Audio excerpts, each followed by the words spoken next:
hold a lot of memories in my heart, Valley. There's so many places I could say. But that itch for me started probably when I was 18. Well, I'm 41 now. So many, many, many years ago. But when I was 18, I took my very first trip internationally. It was the Bahamas. And Oh, it just kind of caught the fire from there. And, slowly I started going across and hitting the Caribbeans because where I'm at right now, I'm located in Chicago. So the Caribbeans and Mexico are a very easy trip for us in Chicago. And so I just started with the Caribbean and Mexico, and then I took my very first international overseas trip. um, Probably a little bit later in my life. I think my very first trip was to Barcelona, and then it really just caught fire because all I really wanted to do is started to see new places, and I wanted to explore the less known places too on top of that. We get caught in this pattern in the US of visiting some places over and over yeah, again, which is totally fine because there's something new to see every time you go to yeah. a place. I've Hmm. visited places multiple times. Um, That's true. but I just really wanted to explore the less known places. And so I started doing a lot of research. And then I became the researcher for all the trips. And then I started hosting the trips for all my friends where I'm like, let's find this, let's go to this place. And I would start the That's scheduling amazing. and just putting everything together and bringing people together in order to be able to travel. And Right. it just turned into an even bigger passion, which paved my road to where I'm at now, trying to make it a full-time profession at some point. I love it. And I totally get it. Yes. Like it's just once you start, I mean, I started like very old, much older, but once you start you just like, I don't know, the curiosity sparked and it's like burning inside once you start and you just want to discover more places and more cultures and people and foods and like everything, right? You just want to keep exploring. um Yeah, no, and exactly. And just to kind of build on what you said, it on top of the fire, it's almost like the feeling you get when you travel, it brings out a certain energy and life to you too as well. So that's true. there are times where even just being in a different place and seeing a different place just gives me a certain peace of mind to be able to come back and handle the daily grind of my life. So Yes, so true. Yes, yes, I love that. And do you feel like your way of traveling, your travel style has like changed or evolved over time? oh, absolutely. Much, so much from, I know so many people that, for example, only want to go see a beach trip or, they want to be somewhere warm all the time. And I mean, Yeah. I've gone everywhere from, I love cold weather trips as much as warm weather trips. I love adventure trips. And then I started exploring solo trips because in my head, if I didn't want to wait for anyone because if I felt like if I waited for people, I might not be able to see it. So Yeah. then I started exploring solo, which is a whole different feeling too. And I love both. I love being with people when I travel, and I love solo trips also. But yeah, my style has completely changed over the years, whether or not it's been just from an income flux or the type of travel that I seek that kind of fulfills my soul and what I like for travel. I love it. I feel mentioned when you said about the people looking for warm places and the beach. That's for me. You live in a But warm place now. I know, but I don't know. Like I'm always looking for places for beautiful beach and I don't know, like all those things. But I'm kind of I've never been to the snow, so I'm kind of scared, but also Oh. want to go. Yes, I mean new experiences. That's okay. Like one Well, first times are interesting, so I'm excited to do it. Hopefully this year. I don't know. We'll yeah. see. When you do cold weather trips, it's really just all about just dressing appropriately. they're just as Gotcha. nice. As long as you're dressed warm, it feels warm. So Yeah, true. Right, right. I need to learn. Oh, because I miss too. Just like this. And how would you describe your traveling style? Maybe not with a tag, but like I don't know, with a food or a book or just in a few words, how would you describe today your traveling Well, I think style? I honestly travel by emotion, to tell you the truth, because I love all kinds of travel. So it almost reminds me of the question when people ask you, "Oh, where's your favorite place that you've ever been to?" And Yeah, for yeah, that's me, hard. it's a really hard question, but it kind of boils down to I have favorites for my intention of travel, right? Because I I love that. feel like depending on what you want, if you want a cultural trip, or do you want an action trip, an adventure trip? Mhm. Do you want a beach trip? Do you want a scenic trip? Do you want to be in nature? Do you want to be in a city? There's so many different intentions for why I might be Mhm. traveling at that moment. So for me, a lot of how I travel stems from the emotion of what I want to achieve for that trip. So there are times where I just need to completely decompress. And I'll choose a wellness resort because I want personal reflection. I want to be able to be healthy and just kind of reset and Yeah. disconnect from everything else going on. And then there are other times where I just need a little bit of action and I want to go on a fun, adventurous trip and do something that I've never done before and Yeah. challenge myself and my body and my head and especially your mental Yes, to true. be like, yes, I did that.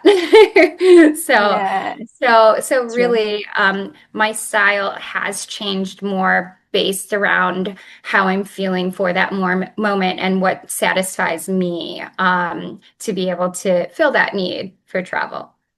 I love it. Like a more flexible way Yeah. of booking flights. I love Hmm. it.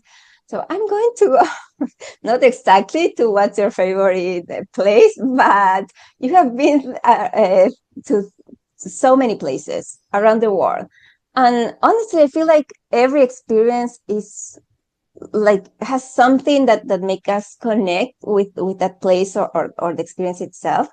But also there are top places or things that we lived in that place that make us like more close to our heart. Do you have one or two of those experiences that for any reason like really live in your heart, like yeah, I know, to feel I more hold a connected? lot of memories in my heart, Valley.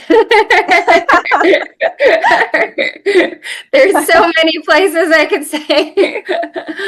So, One or um, two that you remember? okay, well, I did fall in love with Sri Lanka. And it's a place that I would like to see more of. It was a very quick trip from me. I'd come over from, I did a circuit through Singapore, then the Maldives, and then over to Sri Lanka. And it really just was a place that I felt very at peace, and it was just so beautiful. And there was just so much more that I wanted to see. I feel like when your heart leaves you wanting more, it's like, okay, let's go back. Yeah, So that was a I very special love place to that. me. Another special place that I loved was I loved Jericoacoara in Brazil.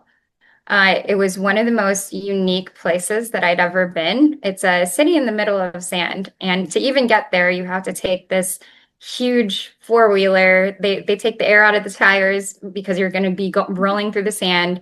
It's interesting, like it's really exciting to get there, and then when you get there and you see everything's in sand, all the hotels, all the buggies. You're just driving through the sand all the time, and in the whole city in itself was they had a lot of sunset culture, which I love a good sunset. So every Yeah, night me that, too. everybody goes to the mountain on top of the dunes, there's sunset culture. And like even the events were centered around sunset culture. And it was a really cool place that I definitely want to go back to. So, I love that. I love Brazil, but I also love sunsets. Yeah, mhm. that feels Yeah. beautiful. Beautiful. Do you think that there are like certain ingredients that a memorable trip need to have, like not to be just the moment, but something that lasts, like in you? That's a really good question. Um, yeah, no, I feel like one, you know, it's great to have a little bit of a familiarity. So, which also at the same time you're traveling, so it's hard to find that at times. So, Yeah. for certain people, it depends on their comfort level. But I think it's also important how you plan your actual trip. Now, I'm the type of person when I travel, I'm not I don't like everything planned out, but I do like to see some sort of a plan because for me, when I travel, it's very short just because I can't take off long periods of time for work. Yeah. So, the research I do ahead of time, knowing where I might be able to find something that I'm looking for. Like I know the certain points of interest, and it's like you have a certain direction in mind, but you get lost along the way, which is the best. That equal balance of being lost but found all at the same time. And then two, I really feel like it's important to understand your resting periods also, because there's a lot of times when you travel and you want to see so much and it's so exciting and it's a new Yeah. place. But you push so much into it that you might come back feeling a little bit tired. And so I feel like it's equally as important to understand when you need those rest levels and when you're resting, where is that? Is it a beautiful place? Is it a beautiful sunset? Is it a Yes. beautiful hotel? Is it just these peaceful moments to remember to bring yourself back to those resting places? And it's okay to I love rest. I that. think a lot of people think it's not okay to rest on vacation. I But love that. Yes, true. We tend to, I mean, not everyone, of course, but those who really want to, like, are curious about the place, we tend to rush and to go everywhere yeah. in a little time. And we end up not really knowing the place or being present in the moment, as you say, like seeing the sunset or drinking, I don't know, a new drink that's only from the place, or A I don't nice know, a things nice like, coffee or tea at a cafe yes. somewhere. Yes, like it's nice to take that little moments that are actually the ones that you, yes, I love that you take with you once you get back home, right? I love that. Mhm. Okay, so let me read my question because I forgot. I distracted. Okay, yes, I wanted to talk about Little Time in a Big World because you just started this project, and I want to learn what Little Time in a Big World is about, but also the inspiration behind it. Why did you decide to start with this project? Yeah, that is something that I do love to talk about. Little Time in a Big World is it's a passion project of mine. So I would say probably about maybe about 7 to 10 years ago, I thought I was going to be a travel influencer. I love And, it. and I started a blog because I had so many people coming up to me, asking me questions about, oh, you just went here, tell me about it. And so in my head, I thought, okay, I'm going to start a travel blog because then I can just share my itineraries, share it out with everybody, and they'd have a good resource for it. Um, I quickly realized, no, maybe this was back then too, because it was a longer time ago, but it was a lot of maintenance. Being able to write everything, upload everything, keeping the website loaded, keeping It like is, it yes. was a lot. And I It's do not have a full-time easy. job. Yeah. So Yeah. I think it was right around COVID, I actually ended up shutting it down. So, and I thought to myself that was the end of it. I'm just going to keep on traveling. I pivoted to Instagram and just, I started putting different itineraries on Instagram. And then more recently, when I was approached by the Jet Set Formula about this travel opportunity, I kind of dug into it a little bit more. And then from there, it was only May of last year that I had this aha moment where I thought to myself, I'm using these travel platforms. Why am I not being able to, why am I not utilizing this as a new opportunity? So I thought about it and it I was like, wait a second, this full circle moment of little time in a big world, I was able to re-bring that back to life and then push it into a new business model that is has just now started to come full circle for me. So as an Amazing. official travel advisor. So it was a pretty cool moment for me because I'd given up on Little Time in a Big Yeah. World. And where that name comes about was, I'm in corporate America, so our time is limited with vacation time, although not right now. My new job Yeah. does offer unlimited PTO. But typically, we have a very strict schedule of PTO and time Yeah. off. And for me, it was about making the most of the time that we do have in order to be able to travel. And that was what the blog was about. Yeah. Whether it's 24-hour trips, weekend trips, a 3-day trip, how can we use the most of the time that we do have instead of focusing on the time that we don't have?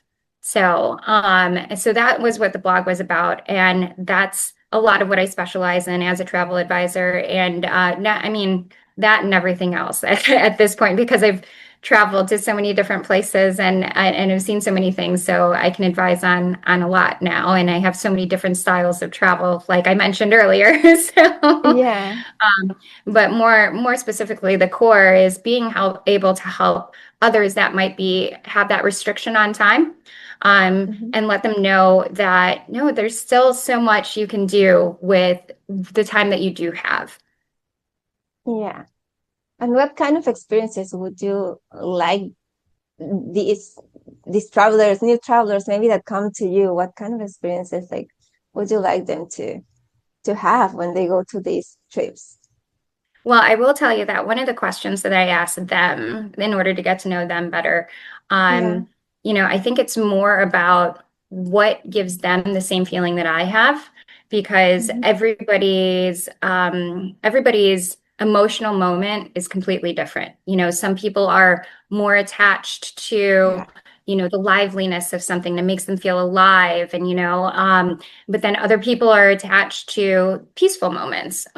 So one of the questions that I always ask people that come to me first is, tell me about your favorite trip and what is it that you liked about it and why, so for them, I start pulling from that emotion and understanding them as a person, because then I can curate experiences that are more specific to them. Also suggesting Yeah. things that they might not have tried, but I know will still bring out that same emotion in them to keep it interesting and special and unique. But really, it's more about the person, because if you can understand what makes that person feel a certain way, then you're successful as a travel advisor and you can be successful at bringing these special moments to life for that person too. I love that. Yes. Yes, that's very important. And also I, as I said, I don't know, but I think that with all your experience and all like because maybe I have an idea that I want to go to this place to experience this XY thing, but that maybe it's not the best place for me to experience that XYZ. So maybe you're in a position to, I don't know, to recommend better place to have a Mhm. better experience on that. I don't know. I Yeah, imagine. that actually happened with one of my more recent clients. They were traveling to Morocco, and they had Casablanca in mind, and Casablanca is great. Don't get me wrong. Yeah.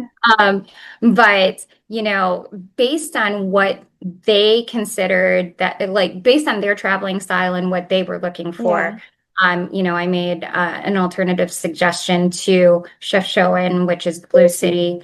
And I don't tell people not to see it. because, I do want Yeah, them to experience it themselves, but yeah. it's like, would you be open to this suggestion? Mhm. Because I really think that you're going to fall in love with it. So, and they did. And Good. they came back and they told me exactly that. So, I love that. Yeah. Traveling my way, like I got inspired because I love the kind of connections that we have when we travel. And you have been a solo traveler also. I think that mostly when you're a solo traveler, but any time. And I was just wondering how connections looked for you over the years of traveling. oh man, I think one of the best things about travel is travel friends, is what I call them. The people that you meet while you're Yeah. traveling. And it's so great because these people, even though you might not see them, you still keep in touch on socials Yeah. and they're there supporting you from the distance. Sometimes it almost feels like they're more supportive than your immediate network too. So, but yeah, no, the connections are real and they're there. And then, but when you think about it too, you're experiencing all of this together, right? So that's one of the bonds that Yeah. you have, that might be separate from some of the people that you might see every day too.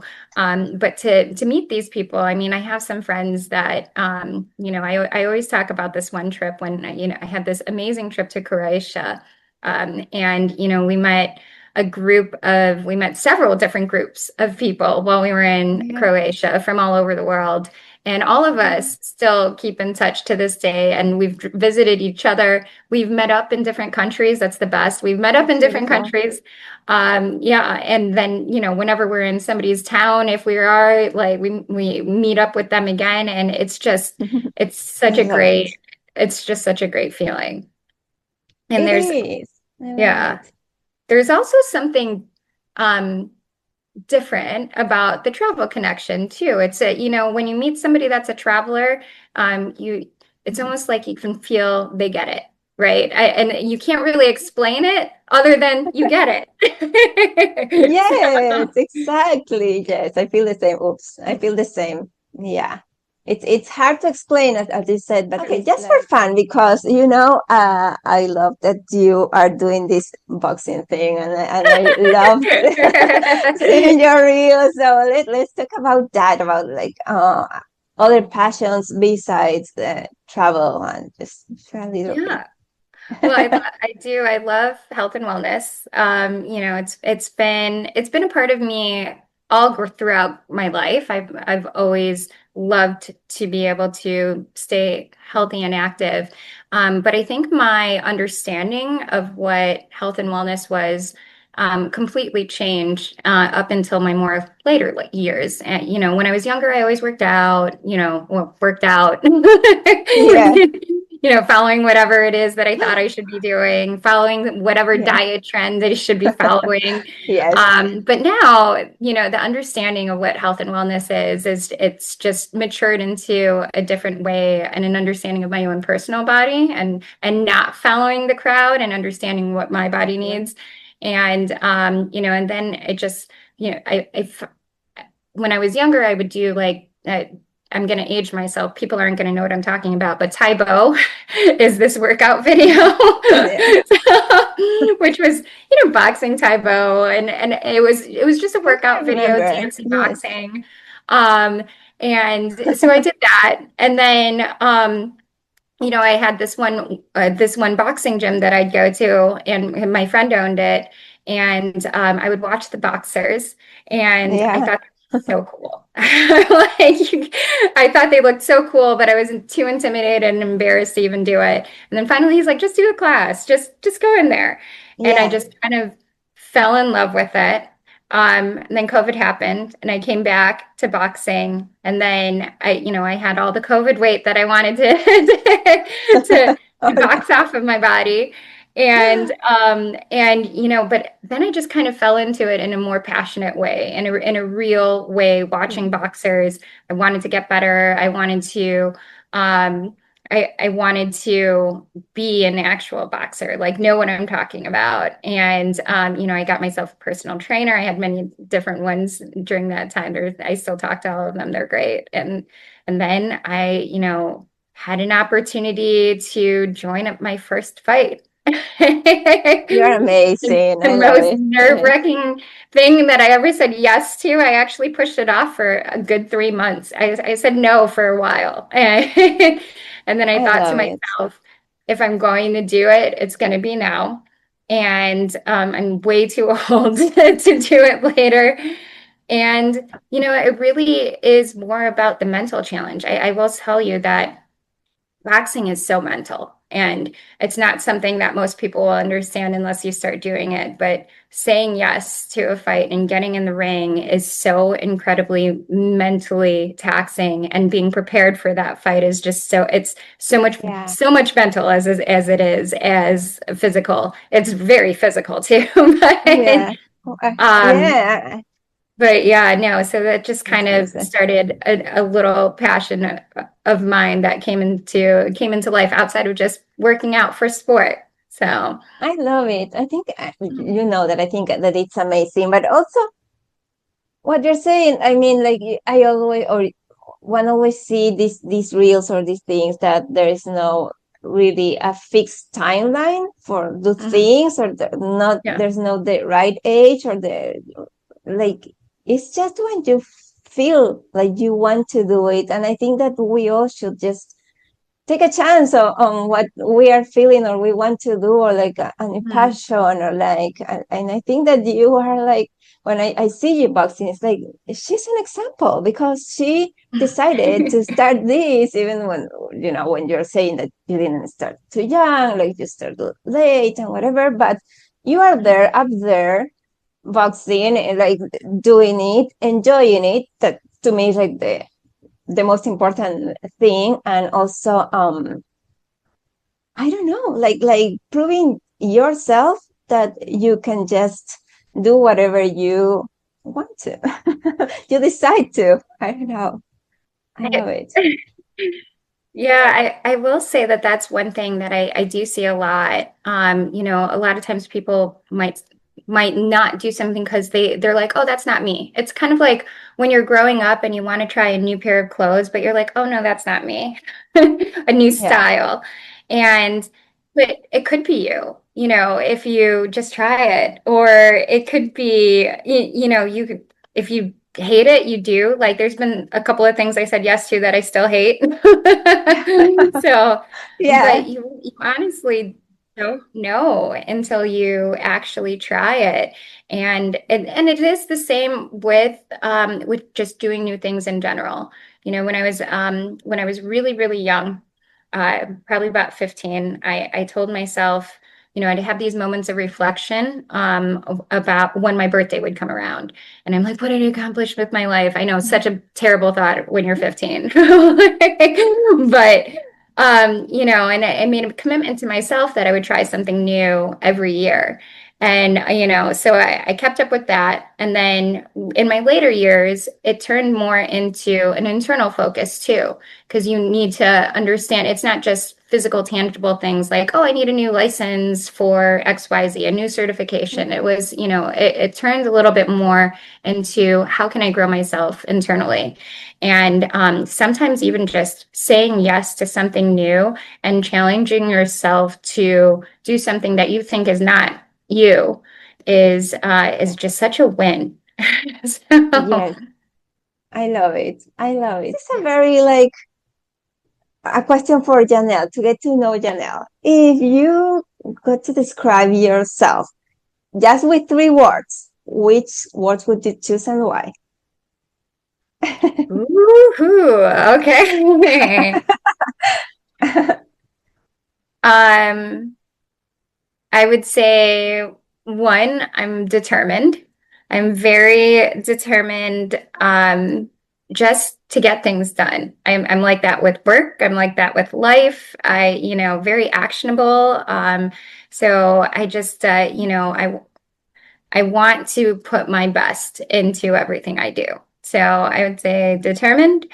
And then I would say I'm very creative. I have a unique capability to think outside the box. My head doesn't go A, B, C, D, E, F, G.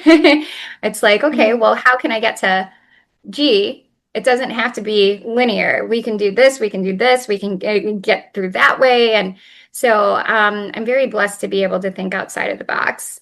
And then three, to describe myself, I'm pretty adaptable, actually. I would say I'm I love very it. good at adapting to a lot of things, which I think is kind of a blessing because, like even Yeah. if I travel with someone, they'll ask me, "Oh, how do you sleep at late night?" Or, "Do you need this? Do you need the window? Do you not?" I'm like, "Oh, whatever you need, I'll fix it myself. Like I'll adjust on my own."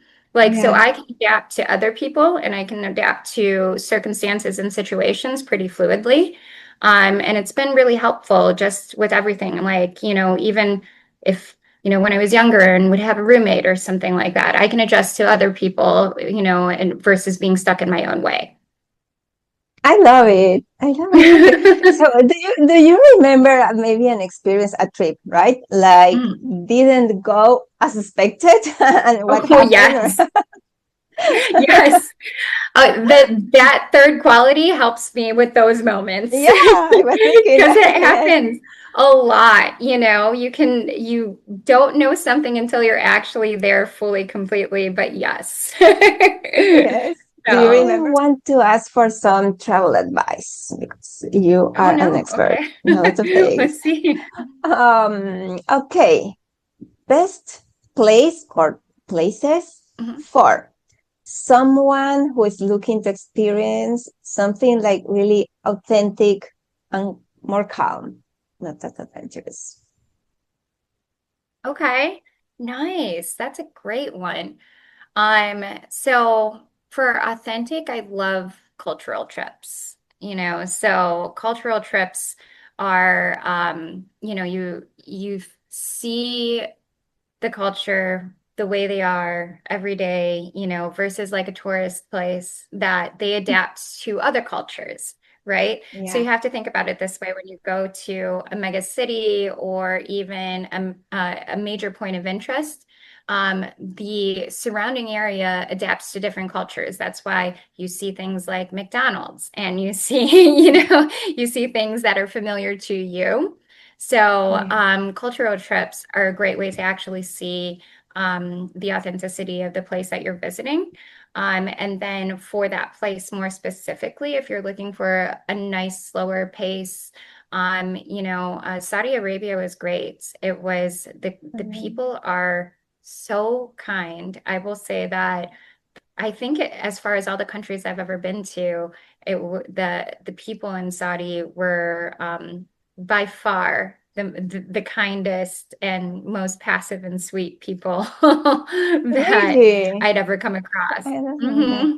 I love knowing that. Yeah. Yeah, I mean, I never been to Mhm. that part of the world, but I never imagined that. I love It that. was so nice. So You are expert in this. Someone who has just 3 or 4 day and maybe a long weekend, where they Mhm. can go and take out the most of their trip. Well, I think it would mostly depend on where they're traveling from. So, Yeah. yeah, so it depending on where they're traveling from, those are always really good ones to be able to do a destination that has multiple cities that are closer to each other versus spread Mm. out.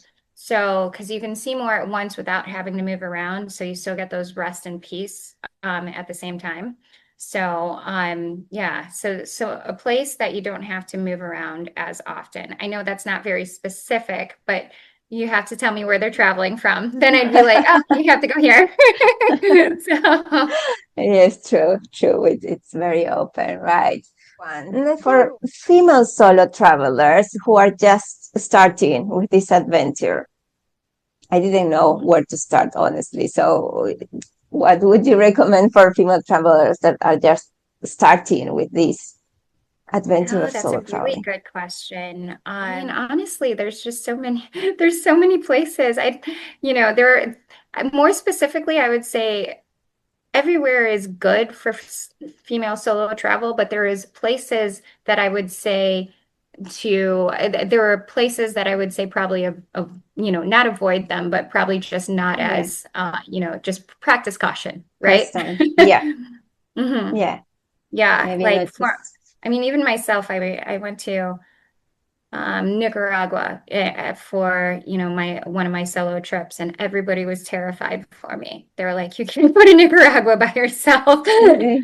No, but yeah, no, I ended up going. But I will say this, don't be afraid of solo travel as a female, because the more interesting thing is when you're traveling solo as a female, you end up meeting other female solo travelers. It's really an interesting phenomenon. So you end up never really being alone. It's like you choose if you're single and female and traveling solo, or like traveling solo as a female, you end up almost choosing the same things that other female solo travelers do just for that security and that safety. So you end up almost kind of reuniting along the way.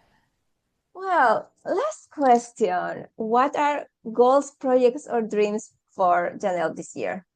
Yeah, well, for Little Time in a Big World, I do have a personal goal for, to continuing to build my client list.